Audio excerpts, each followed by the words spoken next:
हरर महादेव भावांनो, या खंडाळ्याच्या घाटामध्ये जाम अडकून बसलो. इथं सायकल आहे, पूर्ण दिवस घाण गेला. एका हाताला सुद्धा लागलं. ह्याच्या पाठीमागचं कारण काय नीट बघा. आणि मांढरच्या देवीला जर इथं म्हणला ना तर नक्कीच जावं, नाही तर माझ्यावानी बेकार परिस्थिती होऊन बसेल. तर भावांनो काय झालं ना, मी काल रात्री बोरमध्ये थांबलो होतो आणि माझा जी मोबाईलचा चार्जर आहे का नाही ती राहिला बोरमध्ये. आता नीट आहे का, मी काल रात्रीच्याला बोरच्या पाठीमागं 3 किलोमीटर होतो आणि माझं काल काय ठरलं होतं की बाबा मला साताराला जायचं आहे, तर मी मांढरच्या देवीचं दर्शन घेऊन जाईल. तर मला जेव्हा 3-4 जण मला म्हणले की भावा तू आता कुठं जाणार नाही पुढं, मी म्हणलं आता मांढरच्या देवीचं दर्शन घेऊन म्हणलं साताराला जाणार नाही म्हणलं.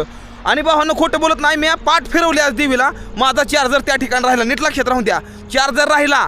ह्या इथं आलो का, इथं 40 किलोमीटर भोरपासून पुढं आलो. आणि मागाशी मला जसं कळलं माझा चार्जर राहिला आहे. भावांनो आई शपथ खोटं बोलत नाही, मी चार्जर आणण्यासाठी आपल्या फॉलोअर भाऊची गाडी घेतली आणि भोरमध्ये गेलो.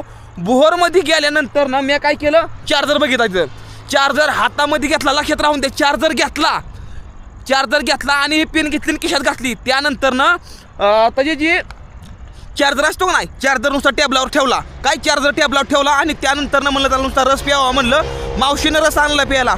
रस पिलो आणि नुसतं जाऊन गाडीवर बसलो. डायरेक्ट इकडे आलो. मला काहीच कळलं नाही.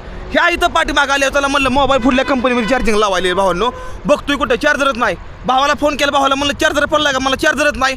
तिकडे हॉटेलवर फोन केला. हॉटेलवाला म्हणलं आमच्या चार्जर राहिला या. म्हणजे देवीला नुसतं पाठ फिरून आलं. तर भावानं देवीला एवढा राग आलाय का नाही, एवढं बेकार झालंय का नाही मॅच नका. म्हणजे आजचा दिवस पूर्णपणे एकदम डेंजर गेलाय माझा. त्यामुळे भावानं देवीला म्हणलं ना जायचं आहे तर खरंच जाऊन या. माझ्या संग ज्या माजलं घडली. आता मुक्काम हो का ह्या रानामध्ये होणार नाही. आज मला हे घाट ओढून पडायला जायचं होतं. हाताला पण जाम लागलंय, पण काय अडचण नाही. देवी चुकलं माझं. फुडल्या बारतीनं 4 ते 5 दिवसामध्ये नक्कीच येईल मी.